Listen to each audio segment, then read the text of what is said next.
Hola, buenos días mis queridos hermanos, qué gusto de saludarlos, darle la más cordial bienvenida a nuestra reunión, a todas aquellas personas también que se nos agregan como visita, muy bienvenidos, les deseamos lo mejor para que se sientan complacidos con todas nuestras reuniones, nuestras actividades que vamos a hacer. Bueno, como dice mi esposa, nos presentamos, ella es Rosy, yo soy Carlos Salazar, somos miembros de nuestra iglesia, la Iglesia Bíblica Bautista Cordillera. Así que les damos la cordial bienvenida y queremos saludar especialmente a los que están lejos como en Japón, en Escocia, en Colombia, al sur de nuestro país, en Cuba también. Así que bienvenidos queridos hermanos, un gozo tremendo de poder vernos online. Así que este método que tenemos a raíz de esta pandemia, bueno, el Señor nos bendiga a cada uno. Así que les queremos mucho y bienvenidos a la reunión online de la Iglesia Bíblica Bautista Cordillera. Muchas gracias hermanos, les queremos mucho.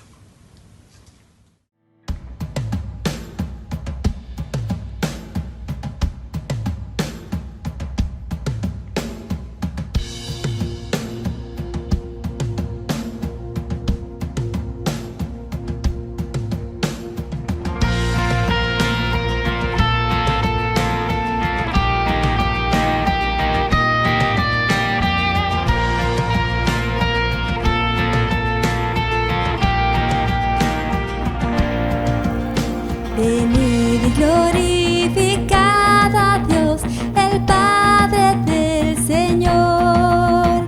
En Cristo Él nos derramó su eterna bendición.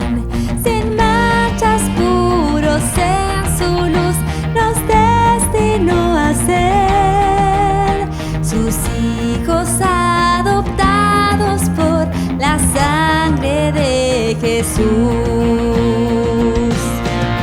Te daremos la gloria por tu gracia, bondad y amor. Te daremos la gloria, eres el Salvador.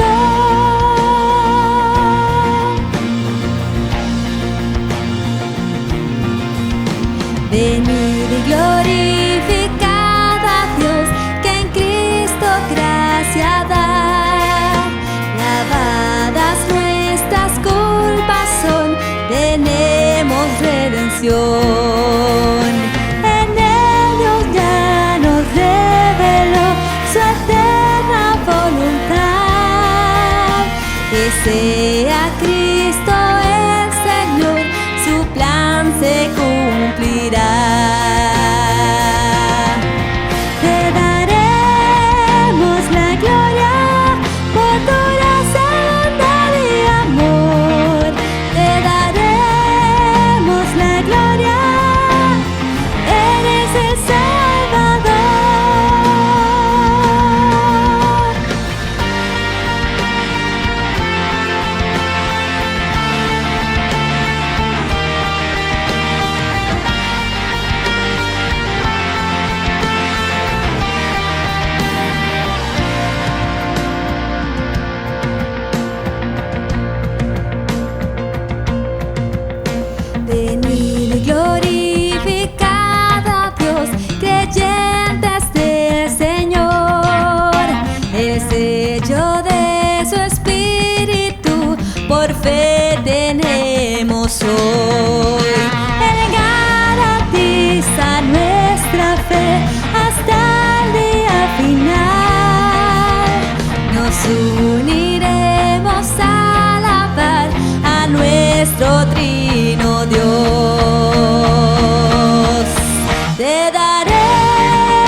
me sostendrá. En la tentación yo sé, Él me sostendrá. No podría estar de pie en la oscuridad, y si mengua aún mi fe, Él me sostendrá.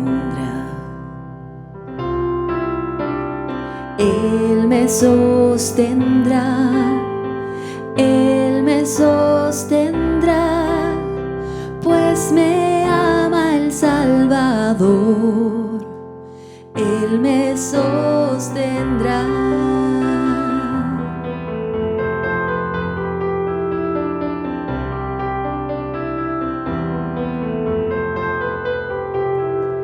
Su deleite es salvar, Él me sostendrá.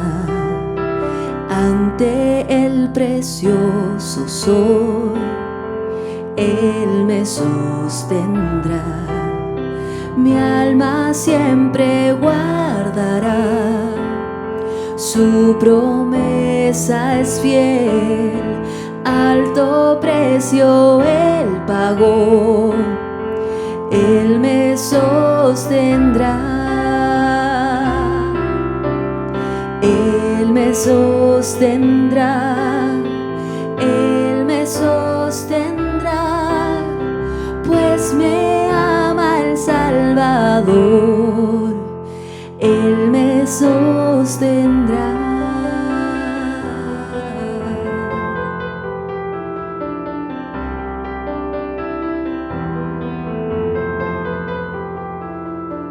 En la cruz murió por mí, Él me sostendrá. Su justicia me otorgó, Él me sostendrá.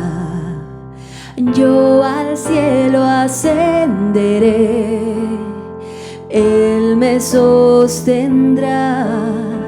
Cara a cara le veré al que me sostendrá. Oh, Él me sostendrá, Él me sostendrá, pues me ama el Salvador. Él me sostendrá.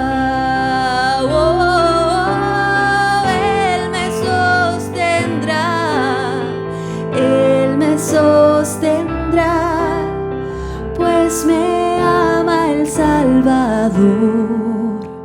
Él me sostendrá.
estaban delante del trono y en la presencia del Cordero, vestidos de ropas blancas y con palmas en las manos, y clamaban a gran voz diciendo: la salvación pertenece a nuestro Dios, que está sentado en el trono, y al Cordero. Y todos los ángeles estaban de pie alrededor del trono, y de los ancianos, y de los 4 seres vivientes, y se postraron sobre sus rostros delante del trono, y adoraron a Dios, diciendo: amén. La bendición, y la gloria, y la sabiduría, y la acción de gracias, y la honra, y el poder, y la fortaleza sean a nuestro Dios por los siglos de los siglos. Amén.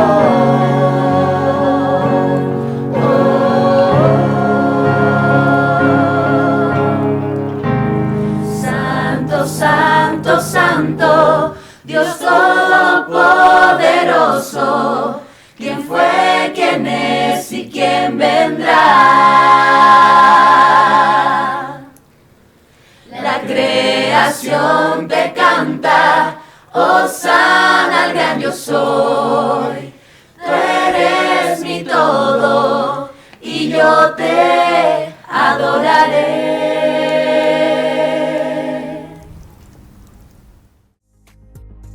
Hola a todos. Queremos usar este espacio para recordarles algunas cosas importantes. Primero, no se olviden de que todo el funcionamiento de nuestra iglesia está llevándose a cabo de manera online o remota. Eso incluye los diezmos y ofrendas de toda índole. En pantalla se están mostrando los códigos que estamos usando para que el tesorero sepa claramente de qué se trata la transferencia electrónica.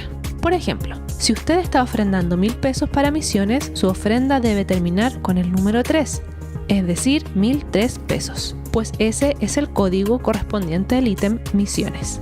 Diezmar y ofrendar son prácticas que tenemos los miembros de la iglesia, por lo que si tú no participas con nosotros o no entiendes de qué se trata, no te preocupes, esto es principalmente para nuestro funcionamiento interno.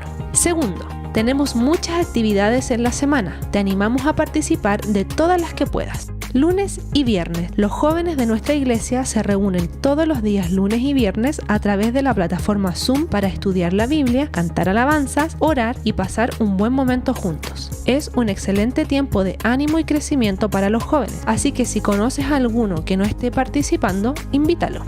Martes. Tenemos 2 actividades los martes. A las 5 de la tarde se reúnen a través de Google Meet los juveniles de nuestra iglesia. Todo lo que necesitan es tener un cuaderno, lápiz, su Biblia y muchas ganas de pasarlo bien. Allí estudian, juegan y tienen un hermoso tiempo de crecimiento juntos. En la noche, a las 20:30 horas, tenemos nuestra escuela bíblica Conociendo al Dios Vivo. Este es un tiempo para estudiar de manera profunda algunos temas bíblicos fundamentales. Recomendamos estar preparados con la Biblia, cuaderno y lápiz. Tenemos un gran equipo de maestros que se han preparado mucho para esto. Además, en la descripción de ese video habrá un link en donde puedes enviar todas las preguntas que tengas sobre ese tema. Los días miércoles tenemos el podcast, un estudio de audio donde nuestro pastor nos ha estado guiando a través del libro de Santiago. Puedes buscarnos en la plataforma Spotify o bien en nuestra página web. Los días jueves están reservados para nuestra reunión de oración. La cita es a las 8:30 de la noche. Aquí nos reunimos para alabar, estudiar la Biblia, pero sobre todo a orar unos por otros. Es un momento muy especial porque todos estamos orando al mismo tiempo en nuestros hogares y ya hemos visto cómo esto nos ha impactado muy positivamente en nuestra iglesia. Y bueno, el domingo tenemos nuestro culto a las 11 a.m. y luego nuestra cita por Google Meet, tiempo que usamos para vernos en vivo, saludarnos, orar, reírnos un rato, contarnos las últimas noticias y disfrutar de ese amor tan especial que nos une. No te lo pierdas. Tercero, todas estas actividades y otras más, como las reuniones mensuales de mujeres, se avisan y difunden a través de nuestras redes sociales. Te animamos a seguirnos en todas ellas para que no te pierdas de nada. Además, allí encontrarás palabras de aliento, versículos bíblicos y otras sorpresas para animarnos y edificarnos en todo tiempo. Finalmente, si tú nos estás visitando, no queremos que te vayas sin poder conocerte y orar por ti. Para eso, te pedimos que llenes el formulario que está en la descripción del video. Si bien nos estamos conectando a través de internet, nuestro objetivo es ser familia, así que nos importa saber quién eres y cómo podemos servirte. ¡Nos vemos! Hola queridos hermanos y amigos de la IBBC que han estado siguiendo esta serie de la escuela bíblica Conociendo al Dios Vivo, en donde estamos viendo sus atributos. Les queremos recordar y animar a hacer sus preguntas, porque si no tenemos dos premisas. O es que lo entendieron todo y no necesitan preguntar nada, o no entendieron nada y no quieren preguntar. No nos queremos prejuiciar por ninguna de esas dos alternativas, sino animarles a que cualquier duda que vayan teniendo de acuerdo a las clases que vamos revisando, a estas últimas 3 clases que vamos a tener, para que en el foro que viene próximamente ustedes nos puedan hacer llegar todas sus preguntas. Tenemos al menos 3 instancias para hacerlas llegar. Hemos creado un correo que se llama escuelabiblicaIBBC@gmail.com para que cualquiera nos pueda escribir de los que nos han estado siguiendo. Y también tenemos el link que va a estar aquí en la información de este video para aquellos que quieran hacer sus preguntas anónimas, y también para los hermanos que tengan nuestros contactos de WhatsApp, también nos pueden hacer directamente sus preguntas. Así que les animamos, no nos perdamos esta oportunidad de nutrirnos juntos y poder conocer mejor quién es nuestro Dios vivo. Que Dios les bendiga. Hola niños y niñas de la IBBC. Los invitamos a poner mucha atención a lo que viene a continuación, ya que fue pensado y creado exclusivamente para ustedes. Y padres, les recordamos que en nuestro Instagram y página web encontrarán material exclusivo para sus hijos. No se lo pierdan. Hola amigos, soy Joaquín Uribe, tengo 4 años. ¿Y usted cómo se llama? ¿Cómo te llamas? Mateo. Mateo, ¿cuántos años tienes? 2. 2. ¿Y qué van a hacer ahora? Vamos a cantar el versículo. Muy bien.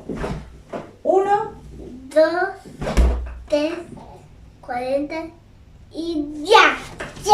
El odio es motivo de diserciones, pero el amor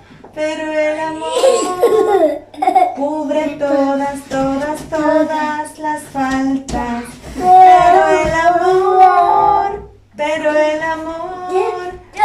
cubre todas faltas. 10, 12, Chan. Chan. Bravo. Chao amigos, díganle. ¡Chao amigos! Bienvenidos a IBBC Kids. En nuestro espacio estamos aprendiendo acerca de la sabiduría. Hoy conoceremos un poco más. Hasta ahora sabemos que sabiduría es conocer, amar y obedecer a Dios. Hoy vamos a hablar de un tema que es crucial en toda la Biblia. ¿Sabes cuál es? El amor. Dios es un Dios muy bueno con toda su creación. Él hace que el sol esté no tan lejos para no congelarnos ni tan cerca para quemarnos. Hizo los cielos, las flores, el arco iris para que veamos lo amoroso que es Él. Hizo las frutas y verduras para que comamos sano. Y los animales que nos ayudan y nos acompañan. Todo lo hizo bueno para que podamos disfrutarlo, ya que Él es un Dios bueno y nos ama. Dios quiere que lo conozcamos, amemos y obedezcamos, pero también quiere que le imitemos. Dios quiere que seamos amorosos con los demás, incluso si esas personas no son nuestros amigos. Veamos Proverbios 11:17. El que es bondadoso se beneficia a sí mismo, el que es cruel a sí mismo se perjudica. Antes de conocer a Dios, tú y yo no éramos amigos de Dios. No hacíamos lo que a Él le agrada. Al ser pecadores, estábamos lejos de Dios. Pero Dios, al ser bueno, nos mostró su amor. pagó la deuda de nuestro pecado. Por medio de la vida, muerte y resurrección de Jesús. Él nos amó aun cuando éramos sus enemigos. También Dios nos habla del odio. Dice que este daña nuestro corazón. Si llenamos nuestro corazón de Dios y su amor, podremos imitarlo. Podremos perdonar y amar a otros. Veamos Proverbios 10:12. El odio es motivo de disensiones, pero el amor cubre todas las faltas. Por eso debemos anunciar el amor de Dios, esto es sabiduría. Proverbios 13:14 dice, la enseñanza de los sabios es fuente de vida y libera de los lazos de la muerte. El amor de Dios es lo mejor que nos puede pasar, ya que si estamos pasando momentos difíciles, con el amor de Dios seremos felices. La Biblia dice, más vale comer verduras sazonadas con amor que un festín de carne sazonada con odio. Recuerda que el amor que nos da Dios debemos compartirlo con los demás. Así que seamos amorosos con otros. Hasta la próxima. Buenos días, hermanos. Para quienes no me conocen, mi nombre es Valentina Martínez y esta mañana voy a compartir con ustedes una reflexión que se titula como Esperanza en tiempos de dificultad. Los tiempos de adversidad no toman por sorpresa a Dios. Él sabe exactamente cada una de las cosas que estamos pasando, cada una de las cosas que estamos viviendo, las cosas que estamos sintiendo. Él sabe lo que nos espera en el futuro. Y mientras nosotros pasamos el momento de la prueba, el Señor espera que nosotros queramos conocer y descubrir cuál es su propósito con eso en nuestras vidas. Y en segundo lugar, también Él quiere que su nombre se vea glorificado. Como iglesia hemos estado pasando por momentos difíciles, familias completas contagiadas, fallecimientos de familiares, problemas económicos, hermanos sin trabajo. Y el Señor de todas estas pruebas espera solo una cosa, y es que nosotros podamos sentir paz, que no nos veamos abrumados ni desesperados en el tiempo de la prueba, sino todo lo contrario, que nos podamos sentir gozosos, que podamos estar confiados. Y bueno, una frase que me gustó mucho de este devocional decía que cualquier cosa que nos haga necesitar a Dios es una bendición. Y ustedes se preguntarán por qué estar sufriendo, por qué estar pasando por una prueba es una bendición. Bueno, para nosotros como sus hijos es una bendición porque los tiempos de prueba nos permiten crecer, nos permiten fortalecernos espiritualmente y principalmente nos permite examinar nuestro corazón. Examinar nuestro corazón porque podemos conocer si es que realmente estamos confiando en Dios, si es que dependemos completamente de Él. Y bueno, en este devocional, y tal como el pastor mencionaba la semana pasada, mientras nosotros pasamos por este tiempo de prueba, mientras mis padres estaban contagiados de coronavirus, nosotros como jóvenes estábamos estudiando el libro de Filipenses. Y justamente en Filipenses 2:4 hay un versículo que me marcó mucho y que es algo que me va a marcar y que me marcó para toda la vida. Y se los voy a leer. Dice, no mirando cada uno por lo suyo propio, sino cada cual también por lo de los otros. Bueno, yo pude vivir este versículo. Sé que mi familia también, porque nosotros sabemos que cada uno de ustedes tenía sus propios problemas, pero aún así estuvieron pendientes de nosotros en cada minuto. Y como muchos de ustedes saben, yo estoy terminando mi último año universitario. la exigencia es mucho mayor. Entonces, mientras mis padres estaban contagiados, yo estaba entre estudiando y atendiéndolos y entre tantas otras cosas. Entonces llegó el día en donde ya eran más o menos la 1 de la tarde y yo iba a tener una prueba y al mismo tiempo tenía que darle almuerzo a mis padres. Entonces yo decía, ¿cómo lo voy a hacer? ¿Cómo voy a cocinar mientras hago la prueba? ¿Cómo lo hago? Y bueno, fui en oración al Señor. Me vi complicada y dije, bueno, voy a orar. Y en eso que yo me pongo a orar, les prometo que no alcancé ni a terminar de orar y el Señor tenía a alguien tocándome la puerta, a un hermano que me decía, vale, les tenemos lasaña para almorzar. Y por supuesto que yo me quedaba sin palabras, porque a veces nos vemos en el momento de la prueba y pensamos que Dios no está en control o que no se preocupa de cada detalle, pero al contrario, el Señor se encarga de cada una de las cosas que estamos viviendo.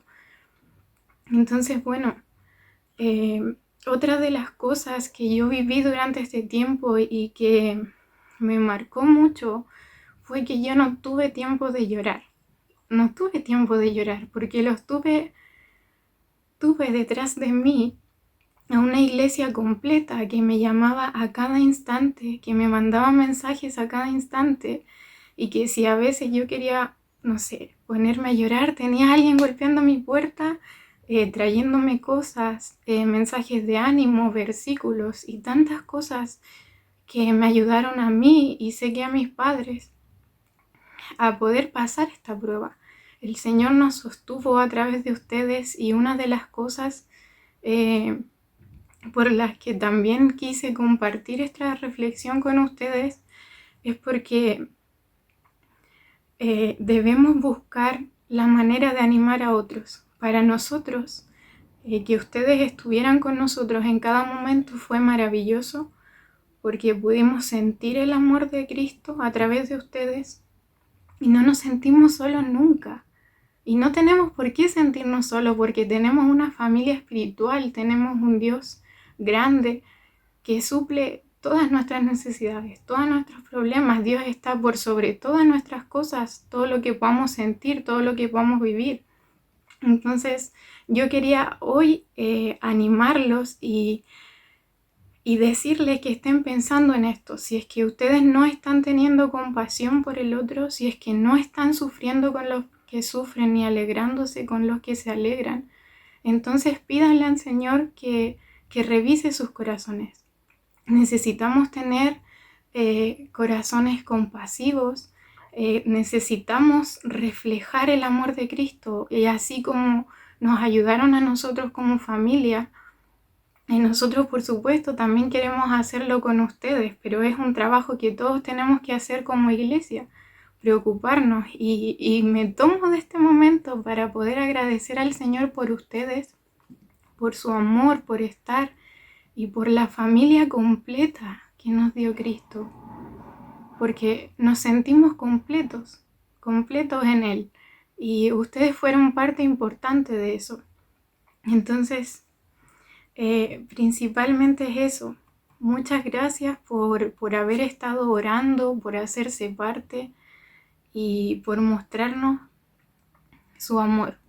Estamos de verdad muy agradecidos y no se olviden nunca que tenemos un Dios maravilloso y soberano por sobre todas las cosas que nos sostiene y nos bendice en el momento de la prueba. Y bueno, contarles que yo personalmente estoy muy alegre, muy contenta de ver que como iglesia estamos creciendo. Estoy feliz de haber podido sentir su amor y doy gracias al Señor por la hermosa familia que tenemos. Gracias porque Dios fue maravilloso con nosotros. Espero que tengan una excelente semana, que el Señor los bendiga mucho, los amo, los extraño y espero verles muy pronto. Les mando un abracito. Muy buenos días, hermanos y hermanas de la Iglesia Bíblica Bautista Cordillera. Para quienes se vienen integrando a nuestra reunión, me presento. Mi nombre es Luis Yáñez y tengo el privilegio y la bendición de ser pastor de esta congregación. Quisiera hacer un resumen y recordarle en qué estamos. Y durante un buen tiempo hemos estado estudiando el libro de Filipenses y hoy día específicamente nos toca el capítulo 2, versículos 5 al 11. Y este segmento y esta sección es el pasaje central del libro. Es aquí donde Pablo nos va a presentar al Señor Jesucristo como el máximo ejemplo de unidad a la que podemos seguir. El mayor ejemplo de humildad que fue el Señor Jesucristo. Así que la semana pasada comenzamos esta sección en la que se comienza a hablar sobre cómo es que podemos vivir de una manera digna el Evangelio de Cristo. Perdón. Y vimos 3 puntos específicos. Lo primero fue un conflicto. Fue cómo es que Evodia y Síntique, quienes eran 2 hermanas que habían ayudado a plantar la iglesia, habían al parecer tenido un pequeño conflicto y eso estaba formando una división dentro de la iglesia local. Luego de ese conflicto, lo que vimos fue que hay un cuerpo, que es la iglesia. Y hablábamos de que para poder resolver los conflictos tenemos que enfocarnos en aquellas cosas que nos unen. Y en este caso, cuando hablamos de la iglesia, que es el cuerpo de Cristo, podemos hablar de, primero, la unidad en el Señor, al ser su cuerpo, y segundo, en el Espíritu Santo y la palabra de Dios, quienes son los 2 medios que el Señor ha dejado para que podamos ser uno dentro de la iglesia. El Espíritu Santo nos une, nos bautiza en este cuerpo y a la vez la palabra nos direcciona, nos da las normas por las cuales tenemos que vivir dentro del cuerpo de Cristo que es la iglesia. Tercero, vimos que había un sentir en Pablo. Y este sentir, este mismo sentir que tiene que tener la iglesia, tenía 3 características, que era la unidad, la humildad y el cuidado. Es así que nuestra conclusión fue la siguiente. Todos los conflictos pueden ser solucionados y restaurados por completo en la obra de Cristo y el Espíritu Santo. Y es así que todos los conflictos en nuestra vida y en la iglesia son motivo para glorificar a nuestro Señor. Y segundo, fue que la predicación del Evangelio comienza en nuestra casa. Y desde la casa la llevamos a la iglesia, y de la iglesia la llevamos a nuestra nación, y de nuestra nación al mundo. Hoy día, sin embargo, vamos a enfocar nuestra atención y Pablo nos va a dirigir hacia la persona de Cristo, quien es el supremo ejemplo de unidad. Así que hoy día en estos versículos vamos a ver 2 cosas específicas. Primero, la actitud que hubo en Cristo Jesús. ¿Cuál fue la actitud? Y segundo, ¿cuál fue el resultado de esta actitud que hubo en Cristo? Así que se me acompaña al libro de Filipenses, capítulo 2, versículos 5 al 11. Podemos leerlo. Dice lo siguiente: haya pues en vosotros esta actitud que hubo también en Cristo Jesús, el cual, aunque existía en forma de Dios, no consideró el ser igual a Dios como algo a que aferrarse, sino que se despojó a sí mismo, tomando forma de siervo, haciéndose semejante a los hombres, y hallándose en forma de hombre, se humilló a sí mismo, haciéndose obediente hasta la muerte y muerte de cruz. Versículo 9. Por lo cual Dios también le exaltó hasta lo sumo y le confirió el nombre que es sobre todo nombre, para que al nombre de Jesús se doble toda rodilla de los que están en el cielo y en la tierra y debajo de la tierra, y toda lengua confiese que Jesucristo es Señor, para gloria de Dios Padre. Acompáñeme en oración, por favor. Mi Señor, queremos ir ante ti para darte gracias por este tiempo. Queremos ir ante ti para darte gracias porque en este tiempo en el que parece que tú no estás, en medio de una pandemia, donde la pregunta al parecer no es si realmente tú existes. La pregunta es si realmente tú te interesas por nosotros. Cuando vemos, Señor, gente sufrir, gente morir, gente perder a gente querida, familias sin trabajo, nos preguntamos, ¿realmente te preocupas de tu creación? Y cuando llegamos a pasajes como estos, nos damos cuenta en Cristo que tú aún estás preocupado por tu obra, que tú aún sigues cuidando de tu pueblo y que tú hasta el día de hoy sigues sacando tu sol y tu lluvia sobre justos e injustos. Y es por eso que queremos acercarnos a ti con esta reverencia de un Dios que se preocupa de su creación, de un Dios que nunca ha dejado sola la obra de sus manos, aun cuando hemos pecado contra ti, aun cuando nos hemos rebelado contra ti, y aun cuando muchas veces nos reímos de tu Hijo. Tuvimos tiempo en que no te conocíamos, y Jesucristo para nosotros era tan solo un mito, una fábula, un cuento, una historia para débiles. Y cuando la luz del Evangelio nos llegó y nos abrió los ojos de nuestro entendimiento y penetraste a nuestro corazón, pudimos darnos cuenta que ese sacrificio en la cruz fue la obra más grande, el acto de amor más grande que cualquier ser humano pudo hacer sobre otro, incluso por aquellos que te odiábamos. Es por eso que nos queremos acercar a ti con amor, con reverencia, con admiración, para ver cómo es que tu Hijo, tú mismo te encarnaste y te humillaste hasta lo sumo, para ser exaltado, teniendo un nombre que es sobre todo nombre. Señor, trabaja en nuestras vidas, y hoy, que conmemoramos también la Santa Cena, te pedimos que cuides de nuestro corazón. Úsame, Señor. Úsame para predicar tu palabra, para predicarla pura, para que yo no sea un estorbo. Te pido, Señor, que tu palabra sea exaltada y que tu nombre sea glorificado. En Cristo Jesús. Amén. Hermanos, comenzamos viendo cuál fue la actitud de Jesucristo. Y el versículo 5 dice: haya pues en vosotros esta actitud que hubo también en Cristo Jesús.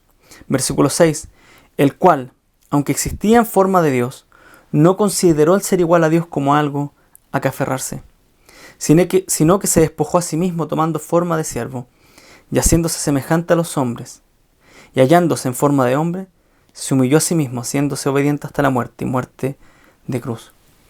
Y esta primera oración, haya pues en vosotros esta actitud que hubo también en Cristo Jesús, se piensa que es un himno de la iglesia primitiva, y que Pablo lo va a utilizar para glorificar al Señor y para darnos una ordenanza. Porque Pablo comienza con un mandato, que es haya esta actitud. Y el verbo que se utiliza aquí en griego es phroneo. Y phroneo se puede traducir como pensar, juzgar, creer, tener buena o mala disposición para con algo o alguien. Y me encanta porque Pablo viene hablando ya sobre la unidad de la iglesia. Y en el versículo 2 del capítulo 2 dice: hacer completo mi gozo, siendo del mismo sentir, conservando el mismo amor, unidos en espíritu, dedicados a un mismo propósito. Porque como ya veíamos, el tema de este libro es la unidad y el gozo, porque al parecer había división, había un conflicto. Es por eso que Pablo entrega este mandato en plural y dice: haya pues esta actitud en vosotros. En vosotros tiene que estar esta actitud. Y lo que Pablo está diciendo es: esta forma de pensar, de juzgar, de creer, tiene que ser para toda la iglesia. No solo para uno o para dos. Tiene que ser para todos aquellos que están en Cristo. Y también especialmente para Evodia y Síntique. Porque en el capítulo 4, el versículo 2 dice: ruego a Evodia y a Síntique que vivan en armonía. Y esa en armonía es del mismo sentir en el Señor. Lo que está diciendo Pablo es: tengan una misma mente.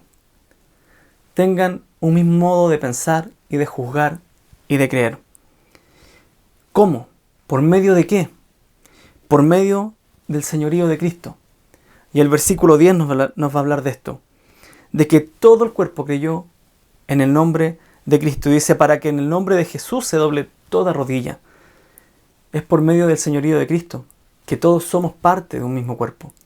Es por medio del señorío de Cristo que la iglesia de los Filipenses llega a existir. Y lo segundo está en el versículo 11, y es por medio de la confesión de que Jesús es el Señor. Y dice el versículo 11, y toda lengua confiese que Jesucristo es Señor. Y esto es muy interesante porque nadie nos obligó a confesar a Jesucristo como Señor. Es verdad que Él nos escoge desde antes de la fundación del mundo, pero también es verdad que nosotros debemos arrepentirnos de nuestros pecados. Y Jesucristo no vino a colocarme una pistola en la cabeza y decirme: arrepiéntete en este momento, sino que el trabajo de amor por el mundo y del trabajo de amor por su pueblo, hizo que el Espíritu Santo comenzara a orar en mi corazón poco a poco. Y de repente esa aberración, ese deseo detestable y odio que uno sentía hacia el Señor, se convierte en una confesión de amor y de decir, me arrepiento de mis pecados y confieso que Jesús es el Señor. Y es así que el señorío de Cristo y la confesión de fe llega a ser aquello que nos une, como un cuerpo, con una misma mente, bajo un mismo Señor que confesamos públicamente como Jesucristo. Y el doctor Bob Atley dice lo siguiente: la meta del cristiano es la semejanza de Cristo en el pensamiento y en hechos, porque nuestra meta es llegar a ser creyentes a la estatura de Cristo. ¿Y qué es lo que tenemos que hacer? Y dice, haya pues en vosotros esta actitud que hubo en Cristo Jesús, que hubo también en Cristo Jesús. Y Jesús tuvo una actitud que los filipenses y nosotros deben imitar. Y el versículo 6 nos da dos características, que es, no consideró ser igual a Dios y que Él se despojó de sí mismo. Y la importancia de este despojo y la importancia de no considerar ser igual a Dios se encuentra en el título del Señor Jesucristo, que es Cristo. Cristo. Y esta palabra Cristo ya no es tan común en el lenguaje de cristianos, que muchas veces lo usamos como el segundo nombre o el apellido del Señor Jesús. Sin embargo, Cristo se traduce Mesías, el que había de venir. Y Cristo tuvo esta actitud por un objetivo, que era cumplir el plan de redención, el plan redentor. Así que Cristo, el Mesías, Jesús, tuvo un mismo pensar junto al Padre y al Espíritu Santo. Él aceptó los acuerdos trinitarios dentro de la Trinidad de venir a morir, de no considerarse igual a Dios como algo a que aferrarse y así despojarse de sí mismo. Por tanto, esta actitud que hubo en Cristo es la que va a unir a los filipenses. Es la que les va a permitir estar unidos como una iglesia. Pero ¿qué tiene que ver este título con todo esto? Que el título de Cristo también se puede traducir como el ungido, el Mesías, el ungido. Y este título en el Antiguo Testamento se usaba solamente para dos personas. Para el sumo sacerdote, que venía del linaje y de la tribu de Leví, y para los reyes. Y es específicamente con David que esta palabra, el Cristo, el Mesías, el ungido, toma mayor sentido. David era el ungido del Señor, así como también el sumo sacerdote lo era. Ahora, esto es muy interesante porque Cristo es nuestro sumo sacerdote y es nuestro rey, porque Él es el Mesías, Él es el que tenía que venir. Él, en su propósito redentor como el Mesías que venía, logra cumplir en Él toda la esperanza que estaba depositada en aquel que había de venir, el Mesías, el ungido, toda la esperanza que tenía el antiguo pacto. Y es por medio de este trabajo, esta obra redentora que Él hace, es que Él logra llevar a Dios a los santos de todas las épocas, a todos los que creyeron en su nombre, ya sea en Cristo en su momento de encarnación, ya sea en Cristo después de su resurrección, o sea, el Cristo en la figura mesiánica del Antiguo Testamento, logra llevarlos a todos a la presencia de Dios. Él logra cumplir las promesas del pacto a Israel como el ungido, como aquel que había de venir. Él logra cumplir las promesas a Abraham, de que por medio de su descendencia iban a venir a ser bendecidas todas las naciones. Y luego esto se amplifica cuando dice que no tan solo vendrían a ser bendecidas las naciones, sino que estas naciones saldrían reyes. Y es ahí que cuando viene a David y se le promete a él un hijo que va a tener ese trono para siempre, es que cuando viene Jesucristo, cuando uno lee el Nuevo Testamento y parte el libro de Mateo diciendo, este es Jesucristo, este es Jesús, hijo de Abraham, hijo de David. Porque en Él, en el Cristo, en el Mesías, se cumplía toda la promesa del antiguo pacto. Y Él podía gobernar. Es por eso que estas palabras y este título, Cristo, trae la esperanza de los judíos, trae la esperanza del pueblo de Dios en el Antiguo Testamento, en la que un día las promesas de Abraham, la palabra de la ley, del pacto mosaico y el cumplimiento del rey davídico serían completas en el Mesías, en el ungido, en el rey. Y este era Cristo. Y es entonces este Cristo que vino a cumplir el plan redentor de unir al pueblo de Dios por medio de su sacrificio. Es el Cristo el que triunfa sobre el pecado de Adán y logra que la simiente que venía de la mujer logra vencer a la serpiente antigua, a Satanás. Es entonces el Cristo, el Mesías, el ungido, que logra traer al Hijo de la promesa, al Hijo de Abraham, para que todas las naciones fueran bendecidas y de ella nacieran reyes. Es entonces de este Cristo que vendría la conquista de la verdadera tierra prometida, Jerusalén celestial, dice Gálatas, donde todo el pueblo de Dios lograría alcanzar aquel reposo que no se logró con Josué ni con David, dice el libro de Hebreos. Es en Él, en Cristo, en el Mesías, que la larga espera del rey prometido David, de su hijo, de su descendencia, cuando uno lee Segunda de Reyes, Primera de Reyes, Primera y Segunda de Crónicas, que están todo el tiempo buscando a aquel hijo y a aquel descendiente de David, que se cumple. Y es en Cristo que finalmente el Mesías llega a ser Rey de Reyes y Señor de Señores y logra ocupar el trono eterno que se le promete a David. Y siendo su pueblo la cabeza de naciones. En Cristo es entonces, y gracias a su humillación, es que la promesa del antiguo pacto se cumple. Y nosotros, el pueblo del nuevo pacto, tenemos la bendición de vivir y ver el comienzo de la nueva era, con la venida del Espíritu Santo, con el nacimiento de la iglesia, con este Espíritu Santo que viene y nos saca el corazón de piedra y nos da un corazón de carne para que ahora podamos oír lo que oído no oyó y podamos ver lo que ojo no vio, dice 1 Corintios capítulo 2. Es entonces que nosotros, el pueblo del pacto, logra entender que Cristo es el Mesías, que es el ungido, que es el sacerdote, que es el templo y que es el rey, y que ya no dependemos de un lugar físico como lo hacía Israel, sino que ahora nuestra ciudadanía está en el cielo, donde habita el Rey de Reyes y el Señor de Señores. Es Cristo, es en Cristo donde hemos sido nombrados reyes y sacerdotes, y la promesa de Abraham se cumple. Ahora las naciones son bendecidas por nosotros, y nosotros somos reyes y sacerdotes delante de Dios, según 1 de Pedro. Es así que la historia del antiguo pacto llega a su fin en la cruz, y comienza la nueva era, en la que la sangre del Cordero hace un nuevo y mejor pacto, según el libro de Hebreos, porque ahora el Mesías, el Rey de Reyes, el Señor de Señores, el Cristo, está sentado a la diestra de Dios, venciendo el pecado y venciendo a Satanás de una vez para siempre.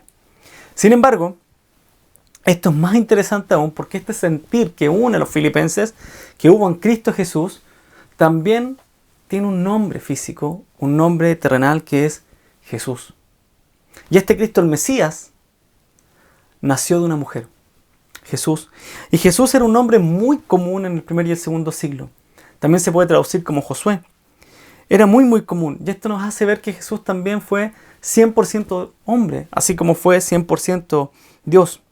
Sin embargo, su vida como hombre llega hasta la cruz. Y nos demostró que el verdadero hombre, creado en imagen de Dios, así como lo fue Adán al comienzo, sin pecado, pero mucho mejor, porque no tan solo era hombre, sino que también era Dios, logra vencer el pecado una vez y para siempre, logrando cumplir así el propósito de Dios. Es entonces que donde Adán peca, Cristo vence. Y es ahí donde hoy, donde nosotros pecamos, Cristo vence. Y si nosotros somos parte del pueblo, así como los filipenses, entonces en Cristo pueden vencer el pecado. y pueden vencer incluso la arrogancia y el orgullo para mantenerse unidos. Y me encanta algo de Jesucristo, y es que Él, después de resucitar, nos muestra que aún se logró identificar tanto con el ser humano. Tanto. ¿Para qué? Para que nosotros pudiéramos vernos en Él y quisiéramos y anheláramos ser como Él. Y mire lo que dice Juan 20, 24, 27. Dice, Jesucristo ya resucitó y se le aparece con su cuerpo glorificado a los discípulos y le dice, Tomás, uno de los 12, llamado Dídimo, no estaba con ellos cuando Jesús vino. Entonces los otros discípulos le decían, hemos visto al Señor. Pero Él les dijo, si no veo en sus manos la señal de los clavos y meto el dedo en el lugar de los clavos y pongo la mano en su costado, no creeré. Pero Jesucristo ya resucitó. Tiene un nuevo cuerpo, glorificado. Aún así, dice lo siguiente en el versículo 26. 8 días después, sus discípulos estaban otra vez dentro y Tomás con ellos. Estando las puertas cerradas, Jesús vino y se puso en medio de ellos y dijo, pasa a vosotros. Luego dijo a Tomás, mire lo que le dice Jesús a Tomás, acerca aquí tu dedo y mira mis manos y extiende tu mano y métela en mi costado y no seas incrédulo, sino creyente. Y es el mismo Cristo, el mismo Mesías, el mismo Señor Jesucristo glorificado que nos permite ver que aún después de su glorificación tiene las marcas que le hicieron en su cuerpo de ser humano, en su cuerpo débil, en ese cuerpo que nació de una virgen, de María. Y nos muestra que ese cuerpo sufrió, que ese cuerpo se dolió, que el pecado daña y nos daña profundamente. Sin embargo, el Señor Jesucristo quiso dejar esas cicatrices para mostrarnos lo difícil que es el pecado. Y el pecado nos daña y nos quiere destruir. El pecado trae muerte. Y esas cicatrices en sus manos, muchas veces nosotros ya estando en Cristo, y también los filipenses, tenemos esas cicatrices en nuestro corazón. Tenemos dolor por causa del pecado que hemos causado y que nos han causado. Sin embargo, la maravillosa noticia de esto es que la resurrección de Cristo es mucho más poderosa que el pecado.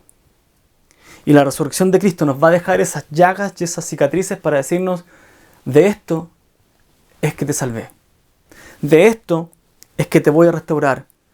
Y es así que mi ejemplo es supremo, porque aún glorificado tengo estas llagas para decirte que el pecado es peligroso, pero que te puedo transformar por completo.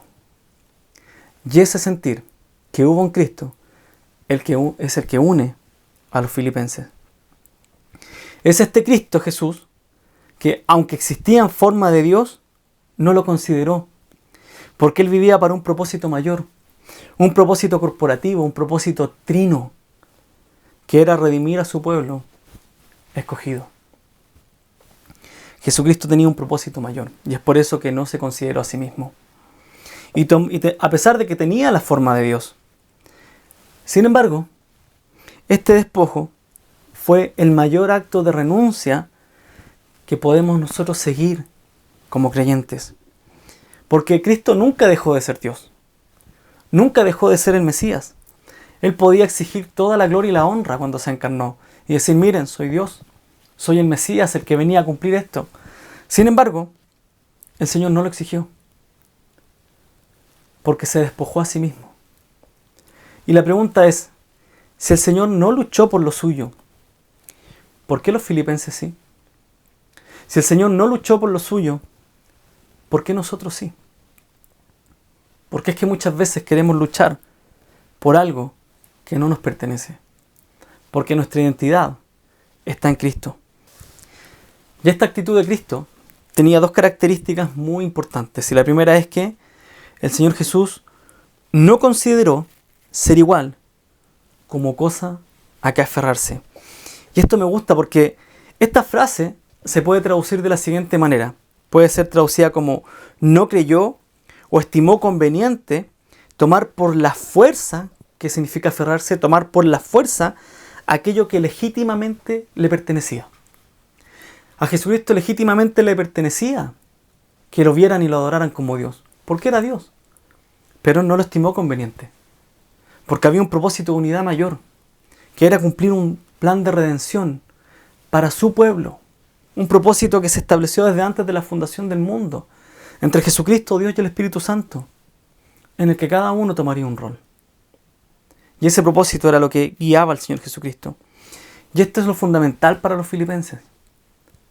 Esto es lo fundamental, que así como Cristo legítimamente seguía siendo Dios, Él aún así no vio ganancia en obtener un título que no fuera dado por el Padre. Es así que el Padre le ofreció un título que es sobre todo nombre por medio de su humillación. Y Cristo, en este plan redentor, dijo, lo acepto. Lo acepto.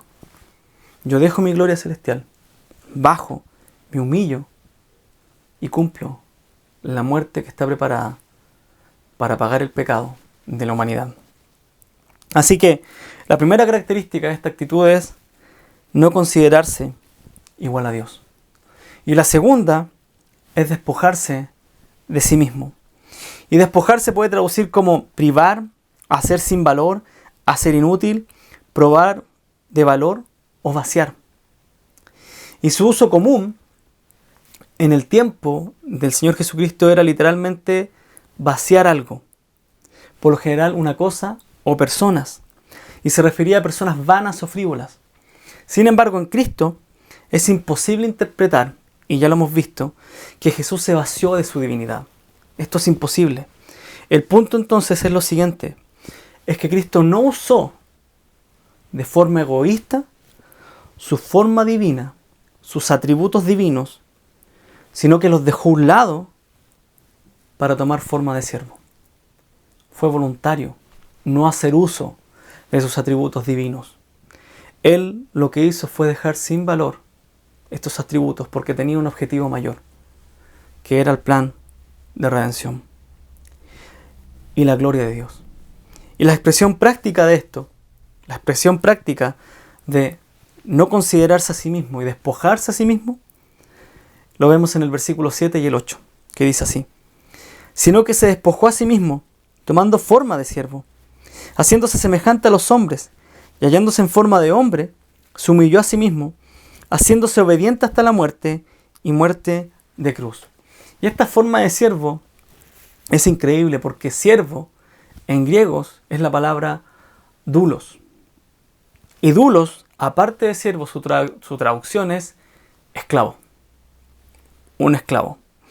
Y la idea de esta palabra es que una persona que legalmente es propiedad de otra persona y cuyo sustento entero y propósito, escucha esto, sustento y propósito, eran determinados por su amo. Cuando Jesucristo toma la forma de siervo, lo que hace es tomar forma de esclavo de Dios. Y decir, mi sustento y mi propósito se encuentran en Dios, en ninguna otra cosa. Y con esto en mente, mire lo que dice los siguientes pasajes. Juan 4:34, Jesús dice, Jesús les dijo, mi comida es hacer la voluntad del que me envió y llevar a cabo su obra, su sustento, su propósito. Juan 5:30, yo no puedo hacer nada por iniciativa mía, como oigo juzgo, y mi juicio es justo porque no busco mi voluntad, sino la voluntad del que me envió. Jesucristo se sometió a la voluntad del Padre voluntariamente, por un propósito mayor. Y vuelvo a insistir, que era la redención de su pueblo escogido. ¿Para qué? Para hacerlos uno, unificarlos por medio de su humillación. Para que los filipenses y nosotros llegáramos a ser uno solo en Cristo. Y mira este propósito en Juan 6:38 al 40. Porque he descendido del cielo, no para hacer mi voluntad, sino la voluntad del que me envió. Y esta es la voluntad del que me envió, que de todo lo que Él me ha dado, yo no pierda nada, sino que lo resucite en el día final.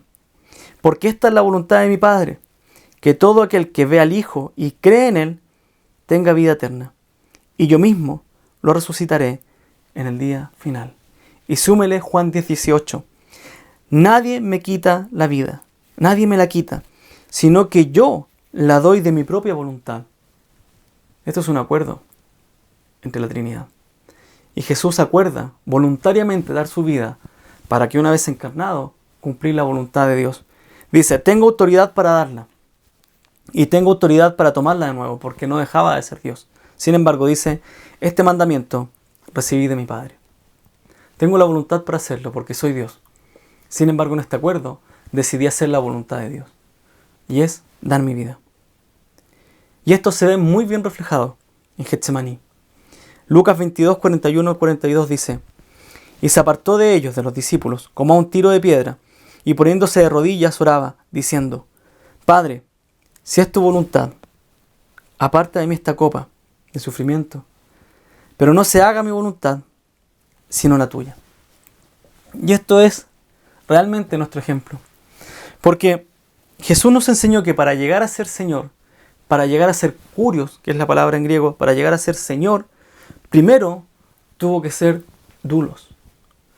Para ser kurios tenía que ser doulos. Para ser Señor tenía que ser esclavo. Y la gloria no vendría sin la esclavitud. Y es por amor a esa unidad, a su propia esencia divina. A pesar de la forma de humano, a pesar de ser 100% humano, es que Él se hace esclavo de Dios.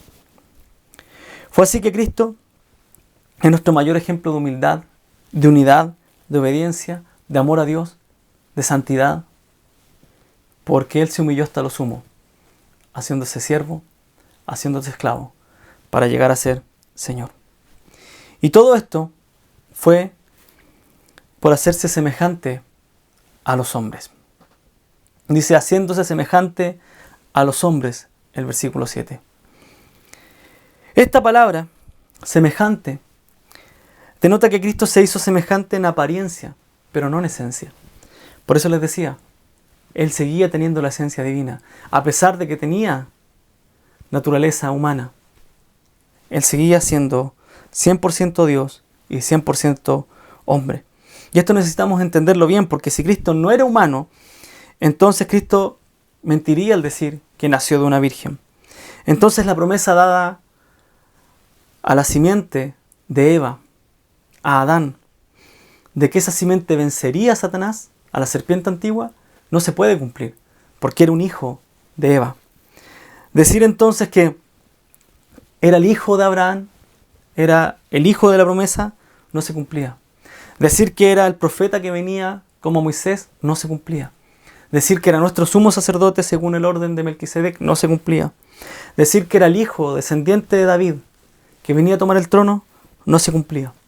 Es por eso que Jesús fue 100% Dios y 100% hombre.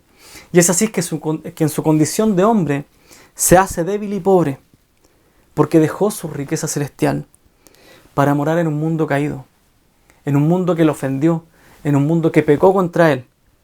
Y Él aún así se hace hombre y logra pagar la culpa del hombre, cumpliendo así el propósito mayor, que era redimir al pueblo amado, a su creación. Y mire lo que dice Romanos 8, capítulo 3.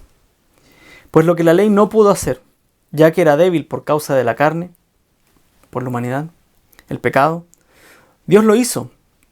¿Cómo lo hizo? Enviando a su propio Hijo en semejanza de carne de pecado, y como ofrenda por el pecado, condenó al pecado en la carne. Y Jesucristo se humilló a tal punto que llegó a ser una ofrenda por el pecado. Él era el Cordero de Dios que venía a quitar el pecado del mundo. A Él lo ofendimos, y Él ya tenía un plan en el que Él mismo se humillaba, Él mismo se encarnaba, y nosotros, los pecadores, lo matábamos. Sin embargo, esa muerte era la ofrenda perfecta que Dios requería para salvarnos a nosotros y a los filipenses. Fue en esta condición que se humilló a sí mismo y se hizo obediente hasta la muerte y se humilló delante de Dios, porque Dios mismo dice que cualquiera que es colgado en un madero es maldito. Y en esa cruz Jesucristo se hizo maldito delante de Dios. Maldito. Aquel que es santo llegó a ser pecado y condenó el pecado en la carne y quedó su cuerpo crucificado en esa cruz. Y no tan solo se humilló delante de Dios, sino que también se humilló delante de los judíos y delante de los romanos, porque la crucifixión era la muerte más humillante que podía existir. Y ahí, la gente riéndose, diciéndole, si es el Cristo, si es el Mesías, que se baje de la cruz. Pero Él se humilló hasta lo sumo y logró un propósito mayor: redimir a su pueblo.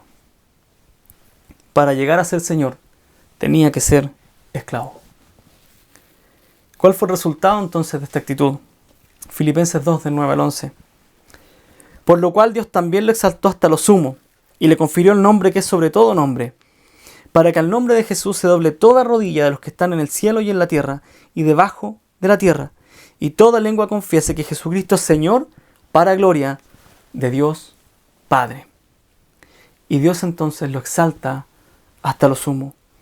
Y esta palabra es exaltar sobremanera, elevar a alguien. Es conceder el honor o estado más allá de lo que habitualmente se hace. Se le da un grado superlativo. Se concibe en términos de elevar algo a una posición muy, muy alta. Esa es la idea de esta palabra en griego. Es así que tras la humillación de Cristo, se le concede un nombre y la gloria que Él poseía antes de la fundación del mundo.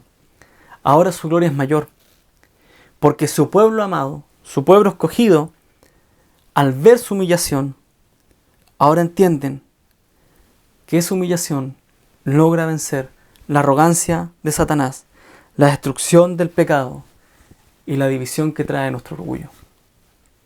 Cuando el pueblo ve esta humillación y esta exaltación, dice, sí, si nuestro Señor, nuestro Curios, llegó a ser esclavo y se despojó de sí mismo y no vio ningún bien mayor en tener un título que no fuera del Padre, nosotros como iglesia no podemos entonces hacer otra cosa que no es humillarnos a la voluntad de Dios, porque Cristo lo hizo. Ahora somos uno en el nombre del Señor Jesús Cristo. Jesús Cristo, este hombre y Dios, este hombre divino, Jesús Cristo, el Mesías. Jesús, el Mesías. Es aquí entonces que el trono del Señor nos demuestra su señorío, donde la humildad y el poder se unen en Jesús, humildemente, y en Cristo, el Rey de Reyes. Es en este trono entonces que la humildad y el poder se extienden a lo largo de la tierra, porque ahora su creación completa puede tener la palabra del Evangelio en victoria, porque la iglesia no está sujeta a un lugar físico. La iglesia está a través de todo el mundo. Y nosotros somos uno, llevando las buenas nuevas a través de las naciones. ¿Cómo? Como reyes y sacerdotes para Dios.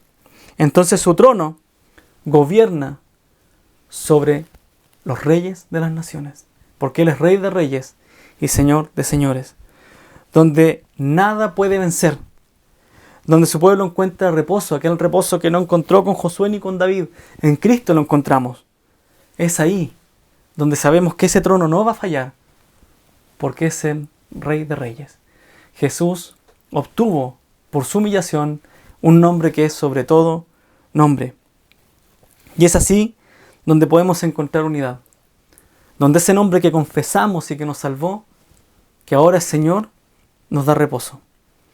Es así que toda rodilla se va a doblar, de los que están en el cielo y en la tierra y debajo de la tierra.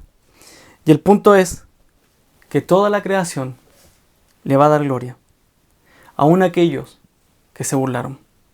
Toda la creación le va a dar gloria, aun los que no creyeron en su nombre, aun Satanás y los demonios, aun los falsos profetas y apóstoles, aun los muertos, aun en nuestra desobediencia le vamos a dar gloria. Y lo más precioso va a ser que su pueblo redimido en voz alta va a decir las palabras de Apocalipsis 7. La salvación pertenece a nuestro Dios que está sentado en el trono y al Cordero. Y todos los ángeles estaban de pie alrededor del trono y alrededor de los ancianos y de los 4 seres vivientes, y cayeron sobre sus rostros delante del trono y adoraron a Dios, diciendo: Amén. La bendición, la gloria, la sabiduría, la acción de gracias, el honor, el poder y la fortaleza sean a nuestro Dios por los siglos de los siglos. Amén. ¿Cuál es la conclusión de todo esto? Versículo 11. Y toda lengua confiese que Jesucristo es Señor, para gloria de Dios Padre. Y el propósito eterno se cumple. Cristo se humilla, es exaltado, redime a su pueblo, y su pueblo y toda lengua en un momento le darán gloria a Dios. ¿Y sabe qué, hermanos? Hermanas, nosotros fuimos creados para vivir en unidad. Nosotros fuimos creados para servir a un solo Señor, a un solo Dios, en un solo bautismo, en un solo cuerpo. Y bajo el nombre del Señor Jesucristo. Es solo ahí, en Cristo Jesús, donde la esperanza del Antiguo Testamento y la nueva era del Nuevo Pacto se unen. Es solo ahí donde encontramos consuelo. Es solo ahí donde nuestra vida funciona. Es solo ahí donde nuestra familia, trabajo, iglesia, solo ahí podemos vivir por un propósito mayor, que es glorificar a Dios. Es solo ahí donde nuestros dolores, nuestro sufrimiento van a encontrar consuelo. Y es solo ahí donde un día, en la presencia del Señor, diremos lo siguiente, terminando la frase que leímos, los versículos que leímos de Apocalipsis 7. El versículo 13 al 17 dice: y uno de los ancianos hablando, diciéndome: estos que están vestidos con vestiduras blancas, ¿quiénes son? ¿Y de dónde han venido? Y ahí estamos nosotros, usted y yo y los filipenses. Y yo le respondí: Señor mío, tú lo sabes. Y él me dijo: estos son los que vienen de la gran tribulación, y han lavado sus vestiduras, y las han emblanquecido en la sangre del Cordero. Por eso están delante del trono de Dios, y le sirven día y noche en su templo. Y el que está sentado en el trono extenderá su tabernáculo sobre ellos. Ya no tendrán hambre ni sed, ni el sol los abatirá, ni calor alguno.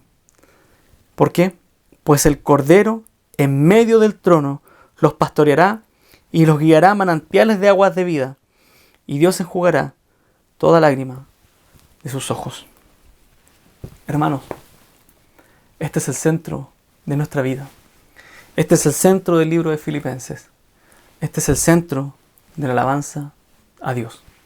Fuera de Cristo, nadie puede glorificarle. Sin embargo, nosotros, su pueblo, entendemos mejor que nadie que para llegar a la gloria, primero tenemos que ser siervos y esclavos. Renunciar a nuestra voluntad y a nuestro orgullo, porque nada bueno encontramos en ello. Y el mejor ejemplo de unidad es Jesucristo, el Mesías. Oremos. Mi Señor, realmente tú mereces toda la gloria y la honra. La humillación que tú tomaste por nosotros es imposible de replicar.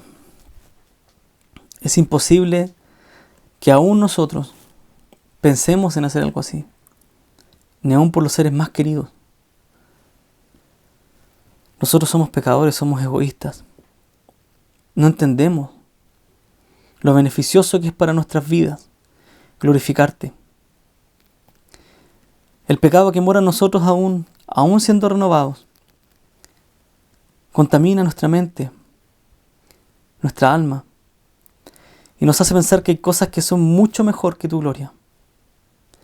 Nos hace pensar que hay cosas mucho mejor que estar en tu presencia, que nuestro orgullo es más grande y es mejor que tu gloria, que los placeres de este mundo venidero, de este mundo pasajero, Señor, son más importantes y son más disfrutables que tu presencia. El pecado que mora en nosotros nos hace pensar que pasar tiempo delante de la televisión, pasar tiempo de ocio, es más grato y es más beneficioso que pasar tiempo delante de tu palabra o en oración.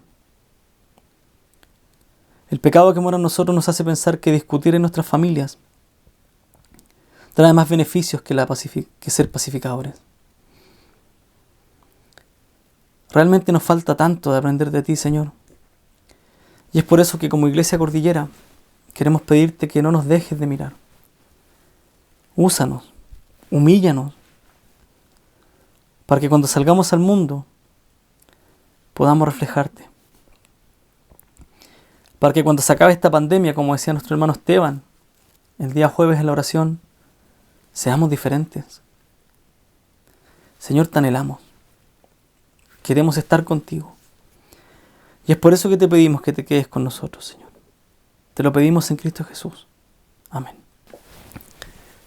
Hermanos, no hay mejor momento, luego de recordar el gran sacrificio de Cristo, para tomar y celebrar la Santa Cena. Somos uno. Y la Santa Cena nos recuerda su vida, su muerte, su resurrección, pero nos trae la esperanza de que algún día vamos a celebrar esta mesa con el Señor. Y Pablo en 1 Corintios 11, versículo 23 dice: porque yo recibí del Señor lo mismo que os he enseñado, que el Señor Jesús la noche en que fue entregado, tomó pan.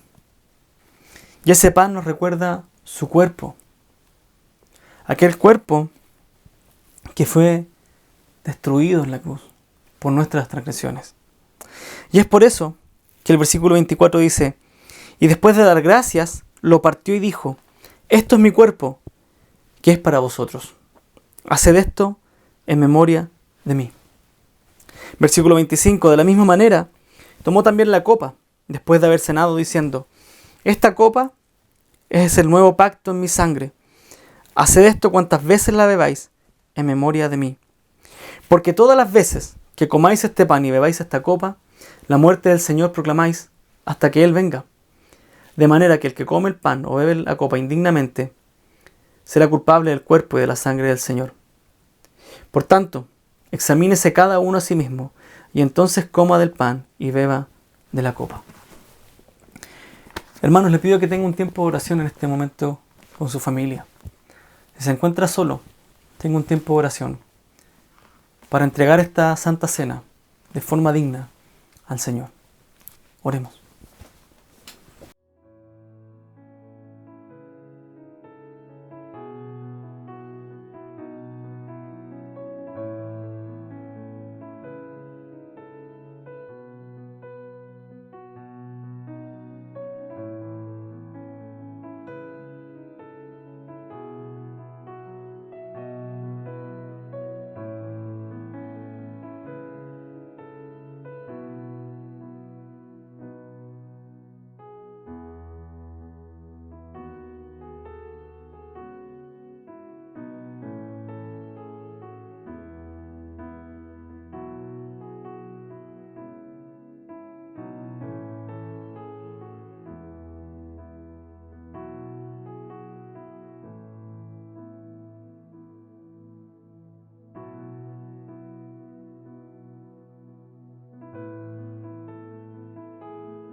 Señor, queremos entregarte este tiempo.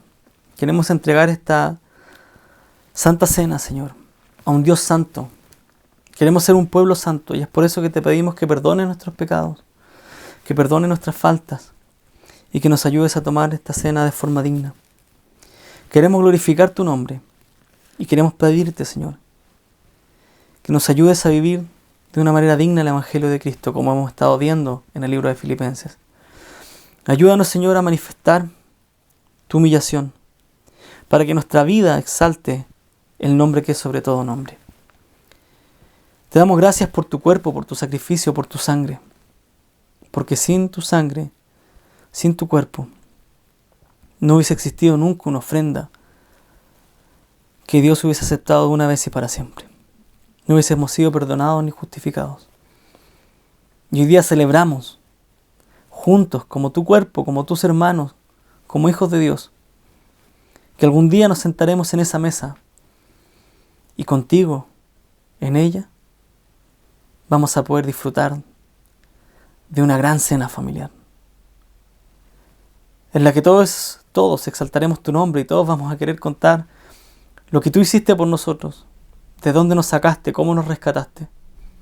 Y yo sé que vamos a estar ahí queriendo cada uno hablar y decir, Señor, tú hiciste esto por mí. Y anhelamos ese momento, cuando vengas por nosotros y en esa gran mesa tú nos digas, yo anhelaba este tiempo. Te amamos, Señor, y queremos tomar de forma digna esta cena, porque sabemos que aún hoy estás con nosotros. Tú dijiste que no nos ibas a dejar solos y estarás con nosotros hasta el fin del mundo. Dejaste tu Espíritu Santo en nuestro corazón. Y queremos tomar esta cena contigo a la mesa. Contigo a la mesa, diciendo que tu nombre sea glorificado en Cristo. Amén. Hermano, tome el pan, tome la copa, sírvala a su familia y puede beber y puede comer en el nombre de Cristo.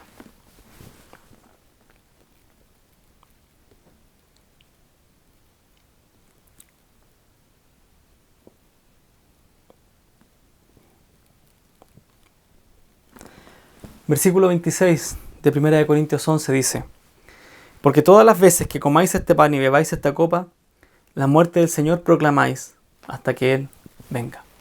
Hermanos, estamos proclamando el nombre de Cristo juntos, como un cuerpo. Dios les bendiga.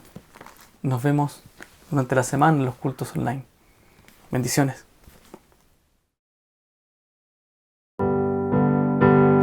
Gloria a Dios, su gracia es mayor. Venció las tinieblas, se renovó hoy. Mis faltas son muchas, su gracia es mayor.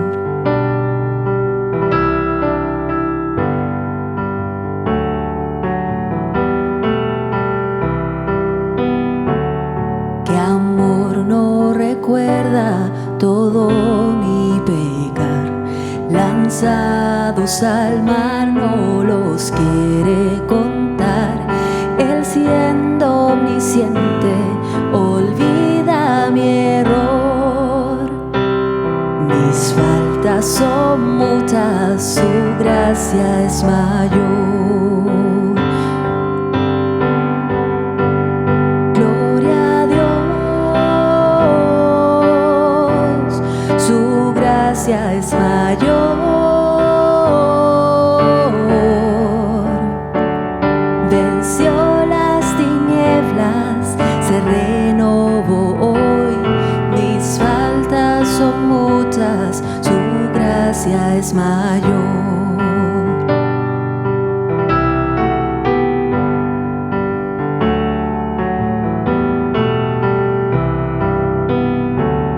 Paciente me aguarda en constante desviar, un Padre que tierno me llama al hogar. Recibe al débil, al más pecador.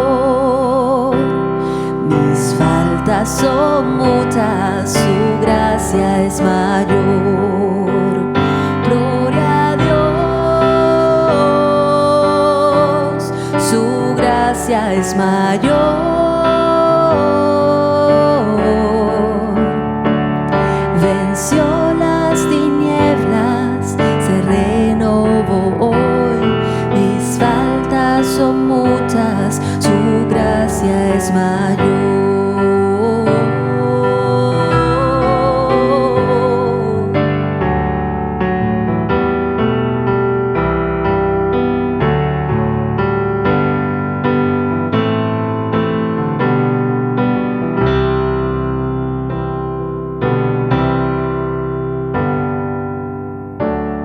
Qué grandes riquezas Él nos otorgó, su sangre fue el pago, su vida entregó, pagó esa deuda y la canceló.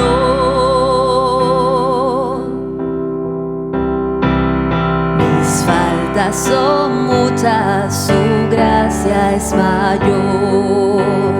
Gloria a Dios, su gracia es mayor.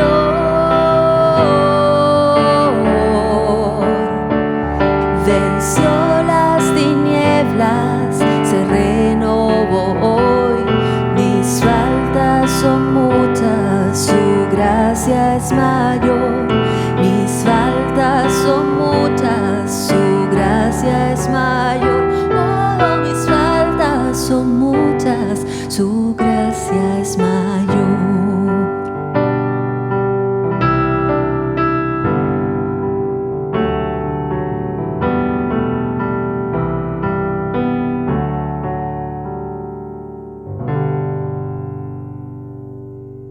Hola.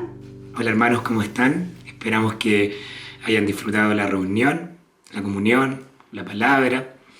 Y bueno, hace un tiempo con Anita hemos estado orando al Señor, hemos tenido un deseo en nuestro corazón y Dios respondió.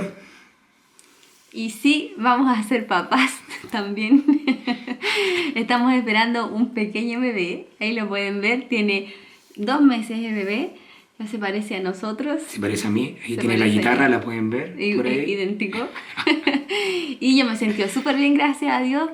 Como les dije, que tengo 2 meses de embarazo. Esperamos que este bebé nazca en marzo. Así que sabemos y contamos con sus oraciones porque son nuestras familias, nuestros amigos. Un abrazo. Los queremos mucho. Chao. Chao.